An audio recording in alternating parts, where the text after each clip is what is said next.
Halo anak-anak, apa kabar? Pasti anak-anak dalam keadaan baik dan sehat ya. Ibu Christine doakan kalian semua dalam keadaan baik dan sehat. Oh iya anak-anak, hari ini Ibu Christine akan menayangkan beberapa cuplikan video mengenai bencana alam yang terjadi di Indonesia. Nah, anak-anak sudah siap? Jika sudah, selamat menyaksikan video-video tersebut.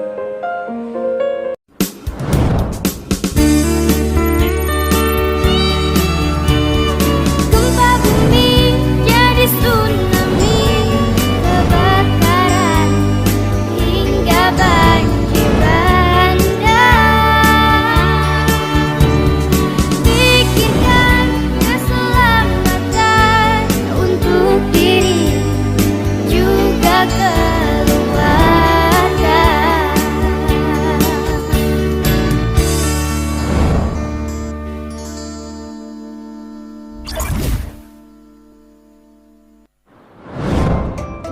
Hai sahabat tangguh, tahukah kalian gempa bumi merupakan gejala alamiah yang berupa gerakan goncangan atau getaran tanah yang ditimbulkan oleh adanya sumber-sumber getaran tanah akibat terjadinya patahan atau sesar akibat aktivitas tektonik atau letusan gunung berapi akibat vulkanik. Sahabat tangguh, tahu kan letak wilayah geografis Indonesia diapit oleh pegunungan dan lautan. Makanya di daerah tertentu jika terjadi perubahan lempengan bawah laut, suka terjadi gempa baik skala kecil maupun besar. Makanya biar kita bisa mengantisipasi gempa, sahabat tangguh harus tahu bagaimana caranya mengantisipasi jika sewaktu-waktu gempa terjadi di lingkungan kita. Kira-kira kayak gimana ya kalau di lingkungan kita terjadi gempa? Nah, biar sahabat tangguh yang pintar dan baik hati bisa terhindar dari bencana gempa, yuk mari kita simak langkah-langkah berikut ini. Yang pertama-tama, sahabat tangguh harus lakukan nih agar tidak terkena gempa. Kenali daerah sekitar tempat tinggal. Kalau daerah tempat tinggal rawan gempa, berarti sahabat tangguh harus selalu waspada jika suatu ketika gempa terjadi. Kira-kira apa ya yang harus diantisipasi? Pertama, saat gempa terjadi, usahakan cari tempat berlindung yang terbuka. Jika sahabat tangguh berada di luar, hindari dekat bangunan yang rapuh.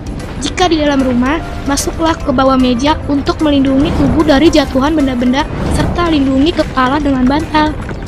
Jika di dalam gedung, mal, atau bioskop, ikuti petunjuk dari bapak atau ibu petugas untuk mencari jalan keluar. Oh iya, jangan lupa untuk tidak menggunakan lift, tetapi gunakan tangga darurat ya sahabat tangguh. Selain itu, perhatikan nomor-nomor penting jika sewaktu-waktu dibutuhkan ya sahabat tangguh. Hal ini penting karena saat bencana kita sangat membutuhkan bantuan. Nah, jika getaran sudah tidak terasa, sahabat tangguh harus periksa kondisi keluarga dan sekitarnya. Bersihkan puing-puing dengan bergotong royong. Sahabat tangguh juga harus selalu mencari informasi ya untuk mewaspadai terjadinya gempa susulan. Anda tentu pernah mendengar bahwa negara kita, Indonesia, dilewati oleh rangkaian jalur gunung api. Itulah sebabnya kita punya banyak sekali gunung api aktif yang dapat erupsi sewaktu-waktu. Yang dahsyat dan mengguncang dunia adalah erupsi Gunung Tambora yang terjadi pada tahun 1815 dan erupsi Gunung Krakatau tahun 1883. Erupsi gunung api merupakan bencana alam yang sangat berbahaya. Selain menimbulkan gempa tektonik, erupsi gunung api juga mengeluarkan aliran lava, awan panas, gas beracun, banjir lahar, dan juga abu vulkanik yang tidak kurang bahayanya bagi keselamatan dan kesehatan manusia. Oleh karena itu, sudah semestinya kita mengetahui apa yang harus kita lakukan pada saat terjadi erupsi gunung api agar terhindar dari bencana. Siap siaga menghadapi erupsi, artinya kita mengantisipasi dan mempersiapkan diri sebelum erupsi gunung api benar-benar terjadi. Misalnya, mengetahui dan mengenali tanda peringatan yang digunakan di wilayah sekitar gunung api tersebut, mengenali dengan baik prosedur evakuasi, hafalkan jalur atau tanda petunjuk arah menuju zona aman. Membuat rencana evakuasi bersama keluarga. Pastikan seluruh anggota keluarga Anda mengetahui rencana evakuasi tersebut. Menyiapkan barang-barang penting dalam satu wadah yang mudah dibawa, misalnya lampu senter, radio, baterai cadangan, perlengkapan P3K, lilin, obat-obatan, makanan dan minuman siap saji, uang tunai, buku tabungan, dan surat-surat penting lainnya.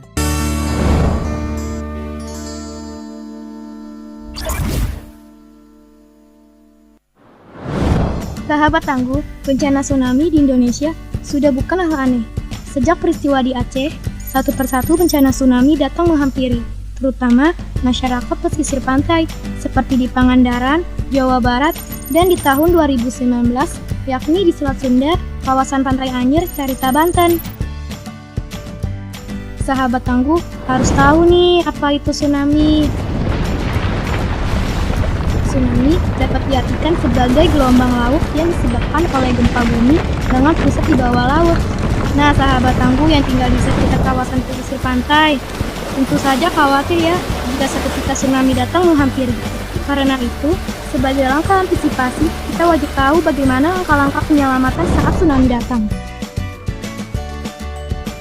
Pertama, yang harus dikenali adalah iklim atau cuaca setempat. Jika gemuruh ombak terbiasa bunyinya, maka segeralah bersiap-siap untuk mencari tempat aman untuk menghindar. Terutama di tanah-tanah lapang atau daratan yang lebih tinggi dari laut.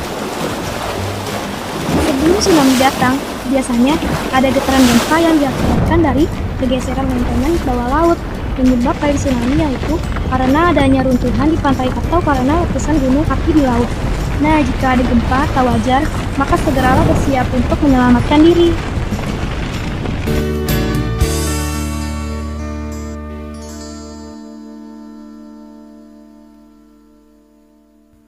Dudu.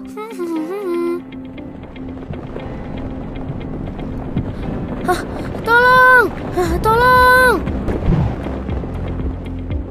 Sahabat Tangguh, semua pastinya sering mendengar bencana tanah longsor ya.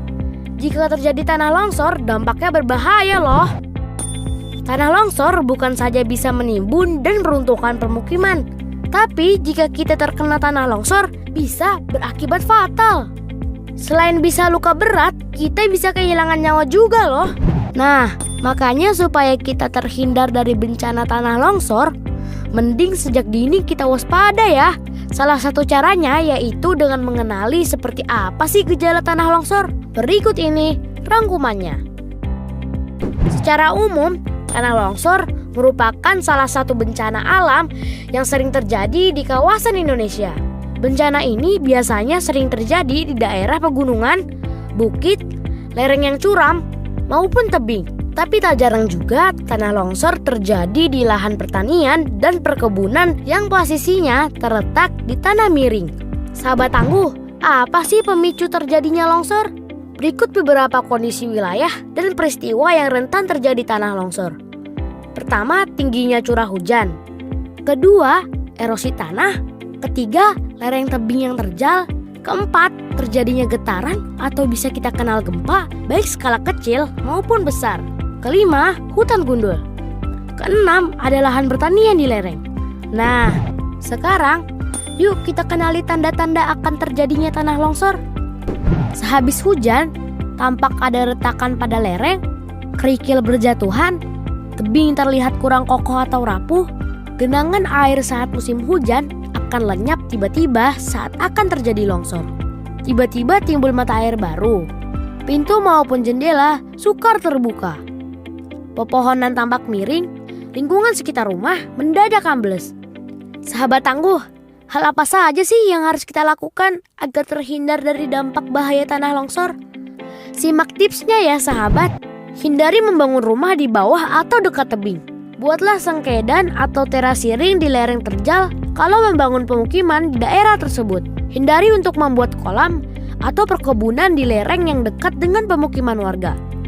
Bila terlihat ada retakan, segera tutup dengan tanah yang dipadatkan agar air hujan tidak bisa menerobos celah-celah tanah. Penebangan pohon di sekitar lereng sebaiknya tidak dilakukan. Pemukiman yang didirikan di tepian sungai rentan terkena erosi. Membuat saluran pembuangan air yang otomatis bisa menjadi saluran penampungan air tanah. Menanam jenis tanaman keras dan ringan yang memiliki akar dalam lalu ditanam di wilayah curam. Sahabat tangguh, berikut tips yang berguna saat menghadapi bencana tanah longsor. Apabila hujan turun dengan lebat dan mulai terdengar suara gemuruh yang tidak biasa, maka bergegaslah keluar dari rumah dan menjauh dari lokasi yang paling dasar. Segera hubungi pihak BPBD atau pihak terkait terdekat sebelum kondisi longsor semakin parah. Amankan harta benda yang mudah diamankan dan jangan memaksakan mengamankan peralatan yang berat dan besar karena akan menyulitkan evakuasi. Evakuasi dan relokasi korban ke tempat aman. Jangan panik dan tetap siaga. Apapun bencana yang Anda hadapi, kewaspadaan dan kesiapsiagaan akan banyak menolong Anda dan kerabat terdekat. Nah, sahabat tangguh, kira-kira seperti itu ya beberapa gejala, penyebab dan bagaimana mengantisipasi bahaya bencana tanah longsor. Halo anak-anak, gimana? Anak-anak sudah melihat cuplikan videonya? Oke, Ibu Christine berharap kalian semua bisa menyaksikan dari awal sampai akhir. Sudah menyaksikannya dari awal sampai akhir. Anak-anak, apa yang anak-anak rasakan? Ya, apa? Sedih, kasihan, ya, melihat korban-korban bencana alam. Lalu, apa lagi? Ya, betul. Kita ikut merasakan penderitaannya mereka.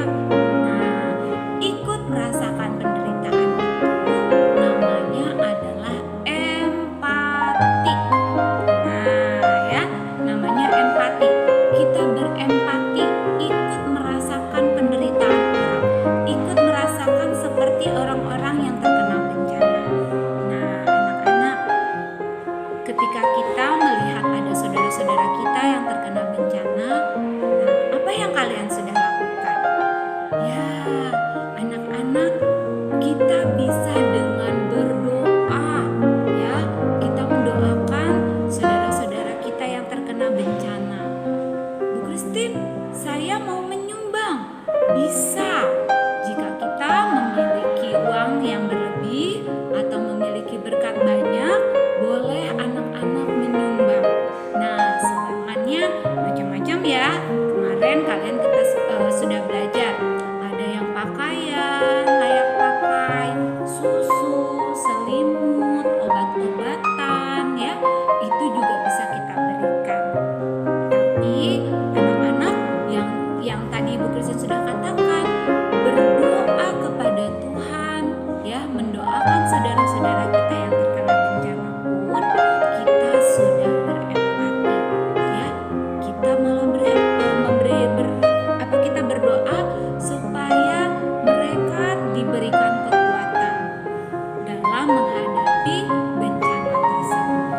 Nah, anak-anak, tadi Bu Christine katakan sedih boleh, kasihan boleh, tapi tidak boleh berlarut-larut. Kenapa? Kalau berlarut-larut nanti kita malah sedih terus.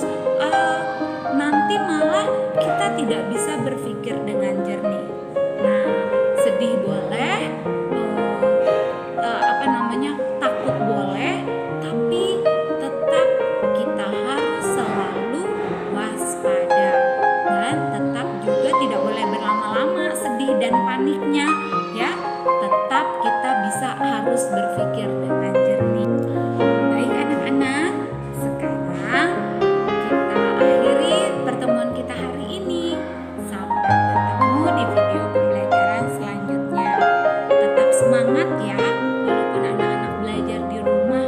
Oh iya, kalau keluar rumah jangan lupa pakai masker ya.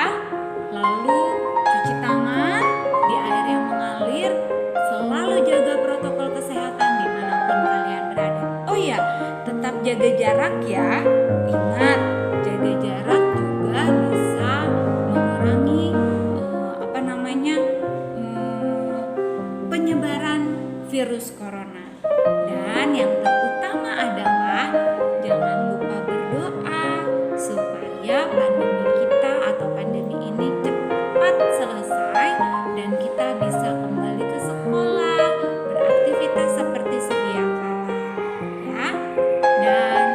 Sampai bertemu anak-anak. Dadah.